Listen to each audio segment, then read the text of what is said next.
Petrol পাম্পগুলোতে উপচে পড়া ভিড়, মিলছে না তেল। ক্রেতার ভিড়ে পথ চলা দায়, তবু ঈদের কেনাকাটায় আনন্দ উচ্ছ্বাস। যশোর জেনারেল হাসপাতালে স্বেচ্ছাসেবকদের অবস্থান কর্মসূচি। নারী দিবস উপলক্ষে জয়তী সোসাইটি ও নারী পক্ষের উদ্যোগে মানববন্ধনে জানানো হলো 6 দাবি। জাতীয় বিশ্ববিদ্যালয়ে মাস্টার্স প্রফেশনাল প্রোগ্রামে আবেদনের সময় বাড়ল। 16 বছরের কম বয়সী শিশুদের সোশ্যাল মিডিয়া ব্যবহারে নিষেধাজ্ঞা। যশোরের ঝিকরগাছা উপজেলায় কলা চাষে ঝুঁকছেন চাষিরা। দর্শক, শুনছিলেন দিনের খবরের প্রধান শিরোনাম, এবার বিস্তারিত। তার আগে আমাদের ইউটিউব চ্যানেল সাবস্ক্রাইব করুন এবং সব খবর পেতে ফেসবুক পেজ ফলো করে রাখার পাশাপাশি ওয়েবসাইট ভিজিট করুন। সারা দেশের পেট্রোল পাম্পগুলোয় বাড়তি চাহিদার কারণে বেশিরভাগ পাম্পে মিলছে না তেল। এতে খালি হাতে ফিরছেন যানবাহন চালকরা। পাম্পে দেখা যাচ্ছে উপচে পড়া ভিড়। আজ সকাল থেকে যশোর সহ সারা দেশের পেট্রোল পাম্পগুলোয় গাড়ি আর মোটরসাইকেলের ভিড় চোখে পড়ার মতো। ঘন্টার পর ঘন্টা লাইনে দাঁড়িয়ে থাকার পরও সরকারের বেঁধে দেওয়া নিয়মে মিলছে না তেল। বেশিরভাগ পাম্প থেকেই ফিরে যাচ্ছেন যানবাহন। এ সময় সরকারকে পেট্রোল পাম্পগুলোর প্রতি কঠোর নজরদারি করার আহ্বান জানান গ্রাহকরা। এদিকে পাম্প মালিকরা বলছেন যে পরিমাণ তেল আসার কথা তেমন আসছে না। তারা বলছেন স্বাভাবিক সময়ের চেয়ে বাড়তি চাহিদার কারণে এই সংকট দেখা দিয়েছে। সংশ্লিষ্টরা বলছেন অতিরিক্ত চাহিদার জন্য চাপ সৃষ্টি হয়েছে, তবে এখনও কোনো সংকট নেই। কিছু চালকের অভিযোগ, আন্তর্জাতিক পরিস্থিতির সুযোগ নিয়ে ব্যবসায়ীরা কৃত্রিম সংকট তৈরি করছেন। তবে ফিলিং স্টেশন কর্তৃপক্ষ বলছে ডিপো থেকে পর্যাপ্ত তেল না পাওয়ায় সরবরাহে সমস্যা হচ্ছে।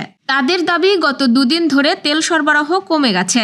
স্থানীয়দের অভিযোগ, সরকারিভাবে জ্বালানির দাম বাড়ানোর ঘোষণা না থাকলেও সম্ভাব্য মূল্যবৃদ্ধির আশঙ্কায় কিছু অসাধু ব্যবসায়ী কৃত্রিম সংকট তৈরি করছেন। তবে ভোক্তাদের একাংশ মনে করছেন গুজবের কারণে প্রয়োজনের তুলনায় বেশি তেল সংগ্রহের প্রবণতা ও পরিস্থিতি জটিল করেছে। যশোরে মার্কেটগুলোতে দোকানে দোকানে নতুন পণ্যের পসরা। ক্রেতাও রয়েছে বেশ। জমে উঠেছে ঈদের কেনাকাটা। ঈদের কেনাকাটায় উপচে পড়া ভিড় রয়েছে মার্কেটে, তাতে স্বাভাবিক হাঁটা চলায়ও সমস্যা হচ্ছে। তবে কেনাকাটা করতে গিয়ে এই ভিড়, যানজট অনেকে আনন্দ ও উচ্ছ্বাস নিয়ে উপভোগ করছেন। বাজার ও মার্কেটে এই ভিড় উপভোগ্য হলেও সড়কের যানজটে নাকাল যশোর শহরবাসী।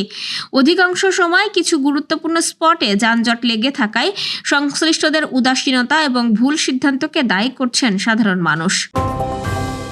যশোর 250 শয্যা বিশিষ্ট জেনারেল হাসপাতালে রোগী পরিবহনের কাজে নিয়োজিত স্বেচ্ছাসেবকদের একটি অংশ আজ প্রশাসনিক ভবনের সামনে শান্তিপূর্ণ অবস্থান কর্মসূচি পালন করেছেন। হাসপাতালে 100 স্বেচ্ছাসেবক দীর্ঘদিন ধরে কোনো নির্দিষ্ট পারিশ্রমিক ছাড়াই ট্রলি ঠেলে রোগীদের এক স্থান থেকে অন্য স্থানে পৌঁছে দেওয়ার কাজ করে আসছেন।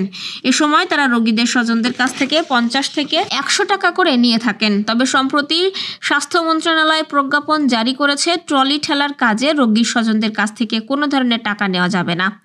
এই সিদ্ধান্তের প্রতিবাদে স্বেচ্ছাসেবক মফিজুল হক সাগরের নেতৃত্বে 30 থেকে 35 জন স্বেচ্ছাসেবক হাসপাতালের প্রশাসনিক ভবনে তত্ত্বাবধায়ক কক্ষের সামনে অবস্থান কর্মসূচি পালন করেন। অবস্থান কর্মসূচি থেকে তারা দাবি জানান, রোগীর স্বজনদের কাছ থেকে টাকা না নেওয়ার সিদ্ধান্তটি পুনর্বিবেচনা করতে হবে। অন্যথায় স্বেচ্ছাসেবকদের কাজের বিনিময়ে সরকারি বা হাসপাতাল কর্তৃপক্ষের পক্ষ থেকে পারিশ্রমিকের ব্যবস্থা করতে হবে। আন্তর্জাতিক নারী দিবস উপলক্ষে জয়তী সোসাইটি যশোর ও নারী পক্ষের উদ্যোগে আজ মানববন্ধন অনুষ্ঠিত হয়েছে। আজকের পদক্ষেপ, আগামী ন্যায় বিচার, সুরক্ষিত হোক নারী ও কন্যার অধিকার, এই স্লোগানে এবারের দিবসটি পালিত হচ্ছে। মানববন্ধনে নেতৃত্ব দেন জয়তী সোসাইটির সভাপতি কাজী লুৎফুন্নেসা। নারী দিবসের তাৎপর্য নিয়ে বক্তব্য দেন সাংস্কৃতিক ব্যক্তিত্ব হারুনার রশিদ। নারী দিবসের প্রতিবেদন পাঠ করেন ইউনিট ম্যানেজার শাহনাজ পারভিন রূপা ও বর্ণালী সরকার। এতে বক্তারা 6টি দাবি তুলে ধরেন।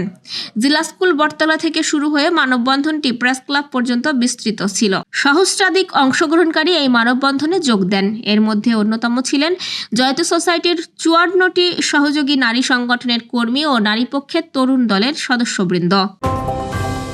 অধিভুক্ত সকল কলেজের 2026 শিক্ষাবর্ষে মাস্টার্স প্রফেশনাল কোর্সে অনলাইন প্রাথমিক আবেদনের সময় আগামী 16 মার্চ পর্যন্ত বাড়িয়েছে জাতীয় বিশ্ববিদ্যালয়। আজ বিশ্ববিদ্যালয়ের জনসংযোগ দপ্তরের ভারপ্রাপ্ত পরিচালক মোস্তাফিজুর রহমান স্বাক্ষরিত এক সংবাদ বিজ্ঞপ্তিতে এই তথ্য জানানো হয়েছে। এতে বলা হয় 2026 শিক্ষাবর্ষের BEd, BPEd, BMEd, BSEd, MEd, MSEd, MPEd এবং 2023-24 শিক্ষাবর্ষের এলএলবি শেষ পর্ব, MSc in computer science and engineering ও মাস্টার্স অব বিজনেস অ্যাডমিনিস্ট্রেশন কোর্সে এই সময় বৃদ্ধি কার্যকর হবে। এছাড়া 2024-25 শিক্ষাবর্ষের MBA in tourism and hospitality management কোর্সটিও এর অন্তর্ভুক্ত। বিজ্ঞপ্তিতে আরও বলা হয়, আগ্রহী প্রার্থীদের জাতীয় বিশ্ববিদ্যালয়ের ভর্তি বিষয়ক ওয়েবসাইট থেকে অনলাইনে প্রাথমিক আবেদন ফর্ম শুরু করতে হবে। আবেদন ফি বাবদ 1000 টাকা সংশ্লিষ্ট কলেজে আগামী 31 মার্চের মধ্যে অবশ্যই জমা দিতে হবে। গত 5 ফেব্রুয়ারি প্রকাশিত মূল ভর্তি বিজ্ঞপ্তির অন্যান্য সকল শর্ত ও নিয়মাবলী অপরিবর্তিত থাকবে। এছাড়া ভর্তি সংক্রান্ত বিস্তারিত তথ্য বিশ্ববিদ্যালয়ের নির্দিষ্ট ওয়েবসাইট থেকে জানা যাবে।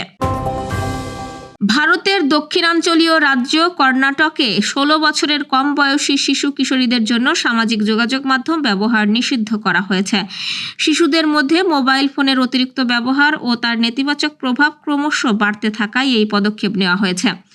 শুক্রবার বাজেট বক্তৃতায় এই ঘোষণা দেন কর্ণাটকের মুখ্যমন্ত্রী সিদ্দারামাইয়া। তিনি বলেন, শিশুদের ওপর ক্রমবর্ধমান মোবাইল ব্যবহারের নেতিবাচক প্রভাব ঠেকাতেই 16 বছরের কম বয়সীদের সামাজিক যোগাযোগ মাধ্যম ব্যবহার নিষিদ্ধ করা হবে। এই সিদ্ধান্ত নেওয়ার আগে বিষয়টি নিয়ে বিস্তারিত আলোচনা করা হয়েছে। ভারতের কোনো রাজ্য এই ধরনের নিষেধাজ্ঞা এটিই প্রথম।